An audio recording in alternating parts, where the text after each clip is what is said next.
Hello दोस्तों, नमस्कार। मैं आप लोगों के सामने फिर एक नए वीडियो के साथ उपस्थित हूँ। मैं रंजीत ईडू पॉइंट से रंजीत आप सभी के बीच मैं क्लास 11th की एक नए पोयम के साथ आपके सामने उपस्थित हूँ। हमेशा की तरह, और इसे ध्यान से पढ़िए। ये है पोयम आप लोगों के सामने।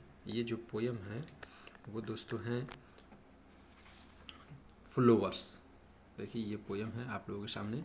ये पोयम फ्लोवर्स जिसके लेखक हैं सैमुअल हेनरी, मतलब हेनरी हेनरी मतलब सैमुअल हेनी जो है, ये एक पोएट है। इनकी प्रमुख पुस्तकें जो है सिलेक्टेड पोयम जो है द स्पिरिट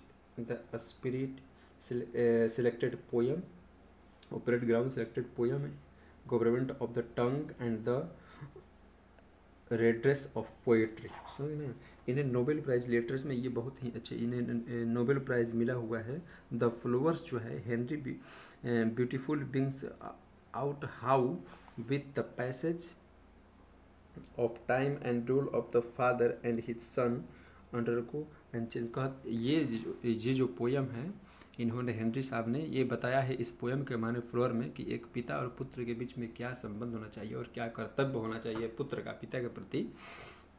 इन्होंने इसे एक दर्शाया हुआ है एक खेती के माध्यम से कि किस प्रकार एक पिता जो है खेती करता है, फिर उसके बाद उसके पुत्र की जिम्मेदारी बढ़ती है, तो वो जीवन पर बताते हैं कि किस प्रकार जीवन एक समय जो है जीवन बदल जाता है और सबको अपनी अपनी जिम्मेदारी निभाना चाहिए। देर न करते हुए शुरू करते हैं पोएम को दोस्तों, और ध्यान से पढ़िएगा। इसमें जो भी हो, जो ना समझ में हो कमेंट करके बताइएगा हमें, ठीक है दोस्तों। पहला है, my father worked with a horse plough, his shoulder globed like a full sail strung. कहते हैं कि मेरे जो पिता है, माई फादर वर्क, मेरे जो पिता है काम कर रहे थे, कहाँ काम की करते थे, कहाँ, विथ ए हॉर्स ब्लो, यानी कहीं कहीं घोड़ों से खेत को जोता जाता है। तो कहते हैं कि खेत से जो जोता जाता है, मेरे पिता जो है खेतों से घोड़ों से खेत जोतने वाला काम कर रहे थे, माने कि करते थे। एंड हिज शोल्डर, उनका जो शोल्डर था वो कंधा था, ग्लूमेंट मतलब गोल मटोल हो गया, like a full of sail stuck. Sail stuck मतलब जैसे कि मान लो वहाँ पर कुछ बंदा हो, किसी किसी का गठीला नहीं हो जाता है सिक्स पैक जैसा, तो उनका जो शोल्डर था वैसे ही गठीला होता है, उसे सेल स्टक कहेंगे। तो कहते हैं कि मेरे जो पिता का जो कंधा था वो क्या होगा, सेल स्टक हुआ था, जैसे लगता था कि वहाँ पर कुछ बंदा हुआ, मतलब निकल गया था सिक्स पैक जैसा कठिन मेहनत से। Between the shafts and furrow the horse strained at his clicking tongue. कहते हैं कि साप्स मतलब होता है दोस्तों कि पतला रास्ता बनाना, और फ्यूरो मतलब होता है जो हर से जुताई होता है, जो हर होता है, जो हर का फाल होता है ना, जब खेतों में जुतता है तो खेतों में जुतने से जो बीच में पतली रास्ता बनाता है, दोनों तरफ मिट्टी फेंकता है, उसे कहते हैं फ्यूरो। और साफ्ट से मतलब होता है बीच का रास्ता। तो कहते हैं कि साफ्ट यानी बीच के रास्ता, और फ्यूरो यानी दोनों तरफ मिट्टी देने वाले के बीच में द हॉर्स है, हॉर्स जो क्या करता था, हॉर्स स्टेनेड एंड हिज क्लिकिंग टंग। जब उसके पिताजी जो थे कुछ बातों से, मतलब टंग से, अपने बातों से कुछ इशारा करते थे, अपने जुबान से इशारा करते थे, तो वो हॉर्स जो है खींचता हुआ ले जाता था किसको, हल को, ठीक है। फ्यूरो और स्टाफ यानी जो खेत जुताई के दोनों बीच के जो रास्ता है उसके बीच में सीधे सीधे जो घोड़ा है, उनके पिताजी के एक आवाज़ पर उसे खींचता हुआ, यानी हल को खींचता हुआ लेकर सीधा जाता है। कहते हैं एन एक्सपर्ट, मेरे जो पिता है इस चीज़ में एक्सपर्ट है, एक माने एक दक्ष किसान है, ठीक है, अच्छे किसान है। So he would set the wing, कहते हैं कि he would set the wing and fit bright steel point और सो। कहते हैं कि मेरे पिताजी क्या है, उन्होंने seat the wing and feet, जो विंग जो फिट का है steel point of the rod, जो हल में जो नीचे स्टील का एक रॉड लगा रहता है, जिससे क्या होता है कि खेत को जोता जाता है, जो धरती में धंसता है। कहते हैं उस रॉड को उन्होंने बहुत अच्छी तरीके से फिट यानी सूटेबल किया, जैसे कि हम लोग हल जोतने में जो प्रयुक्त होना चमकदार स्टील होते हैं ना, उसके कवर को संतुलन में बनाए रखा है। कहते हैं ही वुड सेट एंड फिट का मतलब एक तरह से संतुलन बनाकर और उसे फिट कर दिए हैं ब्राइट स्टील को, ताकि पॉइंट जो है शॉक को एकदम बिल्कुल पॉइंट पर वो काम करे, इधर उधर न चले, ठीक है, शॉक ना हो, इन्होंने मतलब घसके ना। द सॉर्ड रोलेड, सॉर्ड मतलब यहाँ पर वही दोस्तों होता है, the sod rolled over without breaking, ताकि जो सॉर्ड है रोल, जो सॉर्ड है मतलब स्टील का जो है वो क्या करे, without breaking and the heating with a single plough. कहते हैं कि जो सॉर्ड है जो रॉड है, परिणामतः इससे क्या होगा कि जब अगर अच्छे जगह फिट हो जाएगा स्टील, तो खेत में जो खुदाई होगा, घास युक्त तो ढेले हैं, यहाँ पर प्लग मतलब विखंडन और हीटिंग मतलब होता है ढेले, जो मिट्टी के ढेले होते हैं, क्या कहते हैं कि एक बार में ही वो कवर जाए, सिंगल प्लग मतलब एक बार में ही वो विखंडन हो जाए। कब? जब हीटिंग यानी जो ढेले हैं वो क्या करे कि खेत जोतने के कारण उनके घोड़े जो है उनके उनके पैर से एक बार धक्का लगे, वो क्या हो जाए, विखंडित हो गए। ठीक ना। द शॉर्ट रोलर, जो शॉर्ट था मतलब जो लोहा का स्टील था, वो क्या करे, एक बार में मिट्टी का एक ढेला कबार दे, मतलब उखाड़ दे बिना तुड़े हुए, और आगे की ओर ढेला के जब बढ़ेगा तो क्या होगा कि जब पैर से या किसी से लग जाएगा तो वो क्या होगा, एक सिंगल प्लग से यानी एक सिंगल में ही विखंडन हो जाएगा। ठीक है। खेत जोतने में क्रम में बहुत सारे ढेला निकलते हैं ना, तो वही बात कर रहे हैं कि जो एक बार में ही मिट्टी के ढेले जो निकल जाते थे और आगे जाकर उनके पैरों से एक सिंगल प्रहार में उनका ढेले जो है विखंडित यानी ब्रेकिंग हो जाते, बिना ब्रेकिंग कबरते थे, लेकिन वो ढेला जो है विखंडन हो जाते थे आगे जाकर। ठीक है। ऑफ रोइंग, रोइंग मतलब लगाम हो गया। अब rowing the sweating team turned around and back into the land. कहते हैं कि एक तो रूल मतलब लगाम के द्वारा सीटिंग टीम, स्वीटिंग टीम मतलब होता है पसीना वाले, मतलब जो टीम हो गया एक तरह से खेतने वाले जोत में टीम, एक किसान हो गया यानी उनके पिताजी हो गए और दो घोड़े हो गए, तो एक तरह का एक टीम हो गया ना। तो वो खेत में जोत रहे हैं, तो वही कह रहे हैं कि खेत में जोते जोते जब खेत के किनारे लोग जाते थे तो वहाँ पर क्या होता है कि वहाँ पर उनके पिताजी अचानक फिर वापस मोड़ देते, क्योंकि खेत चरखुट होता है या लंबा होता है, तो जाकर फिर अपने खेतों में घुमाया जाता है ना, आगे जोत के जहाँ लास्ट होता है फिर वापस आते हैं, फिर जाते हैं फिर वापस। तो वही कहते हैं कि जो लगाम के माध्यम से मेरे पिताजी का जो टीम था, एक तरह से तीनों का टीम था, turn round and back into the land, जहां से मुड़ान होती थी खेत जोतने का, टर्न राउंड वहां से लिया करते थे कि फिर वापस वो लोग आ जाते थे खेतों में जोते जोते। ठीक है। His eye narrow and angled at the ground and mapping the furrow exactly.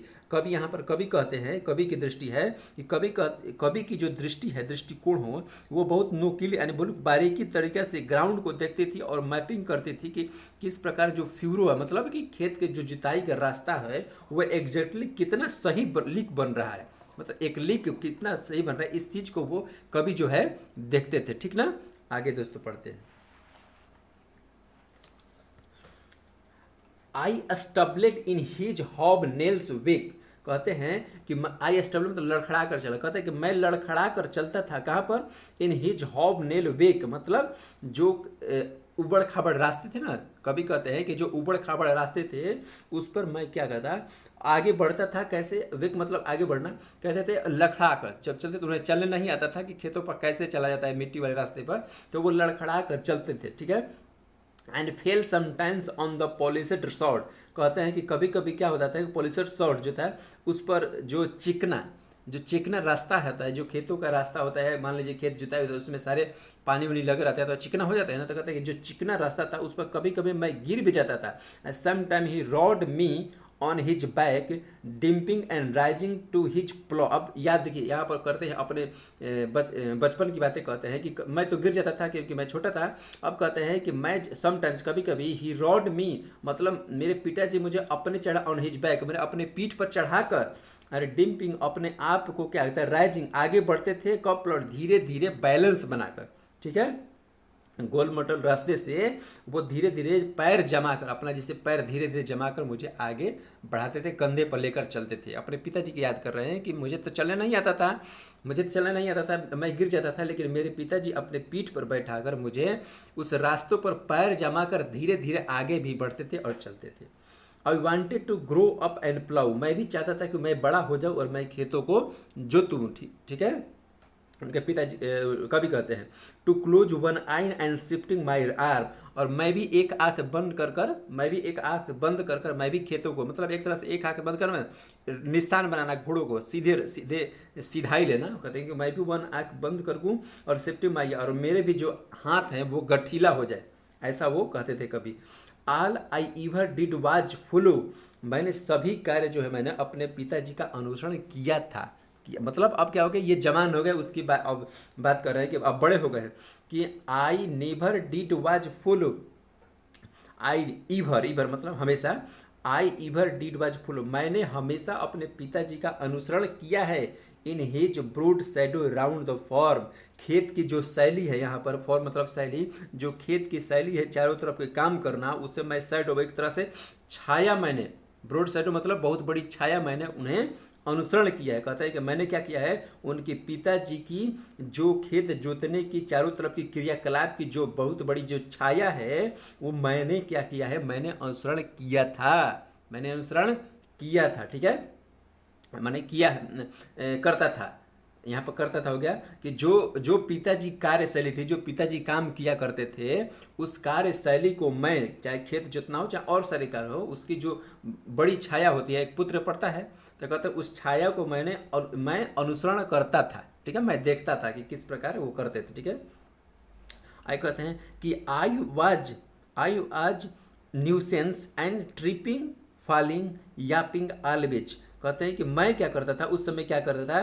कि मैं एक कभी कभी बचकानी हरकत करता था, लड़खड़ा कर गिरता भी था, लड़खड़ा जाता था, गिरता भी था, और क्या करते थे, जमाइल बेवकूफ़ी वाले काम भी करता था। मैं वहाँ पर क्या करते थे, बेवकूफ़ी वाले मैं काम भी करता। मैं क्या करता, I was nothing nuisance and tripping falling and yapping always, मैं उस समय क्या करता, मैं उस समय बेवकूफ़ी वाले हरकत करता था, उपद्रव करता था, बचकानी लड़खड़ा कर गिर जाता था, और क्या करता था, जमाई बेवकूफ़ी वाले काम भी करता था। बट टुडे, लेकिन आज, इट वाज माई फादर, लेकिन इट वाज, ये अब क्या है, ये मेरे पिताजी हैं, हु कीप स्टपिंग, मेरे पिताजी अब लड़खड़ा रहे हैं। ठीक है, मेरे पिताजी लड़खड़ा रहे हैं बिहाइंड भी, जो कि अब मेरे पीछे हैं, एंड विल गो अवे, और मैं उन्हें आगे ले जाऊंगा। मतलब यहाँ दोस्तों कहने का मतलब है कि उस समय मैं क्या कर रहा था कि मैं उपद्रव करता था, मैं गिर जाता था, मैं लड़खड़ा था, मुझे कुछ नहीं करने आता था, लेकिन आज मेरे पिताजी क्या हो गए हैं, बूढ़े हो गए हैं। दोस्तों अब बूढ़े हो गए हैं, तब बूढ़े होने पर उनकी स्थिति कैसी हो जाती है, तो वो जो व्यक्ति बूढ़ा होता है वो लड़खड़ाता है, नहीं चलने आता है, तो कहते हैं कि अब मेरे पिताजी क्या हो गए, बूढ़े हो गए हैं, अब वो मेरे पीछे लड़खड़ाते हैं, तो अब मेरी जिम्मेवारी होती है कि मैं उन्हें ले जाऊं। क्यों? क्योंकि मेरे पिताजी मुझे अपने कंधे पर घुमाते थे, मैं गिर जाता था तो उठाते थे, मुझे सब कुछ कराते थे। वीडियो लाइक दोस्तों अगर समझ में आ रहा है तो वीडियो को लाइक और सब्सक्राइब जरूर कीजिए। अब तो यही बात है इसमें कि बोलते हैं कि मेरे लिए मेरे पिताजी कार्य करते थे, अब मैं अपने पिताजी के लिए काम करूंगा। उन्हें अब जैसे मेरे बचपन में वो संभाले था, मैं अपने पिताजी को बचपन की तरह संभालूंगा। इस कहने का, इस पोयम का फॉलोअर्स का है, फॉलो मतलब अनुसरण करना। अनुसरण करने का मतलब है कि मैंने जो कार्य पिताजी का अनुसरण किया, फॉलो किया, कि किस प्रकार मेरी सेवा वो करते थे, मेरे लिए हर किसी से लड़ जाते, मुझे समझाते थे, चलाते थे, पीठ पर घुमाते। अब मेरे पिताजी बूढ़े हो गए हैं, तो मेरी जिम्मेवारी बनती है कि मैं इन चीज़ों को करूं। दोस्तों यही है पोयम की सारांश। आप इसे अच्छे से समझ गए तो वीडियो को लाइक कीजिए, सब्सक्राइब कीजिए और आगे शेयर कीजिए, ताकि मैं ऐसे वीडियो आपको देता रहूं। जय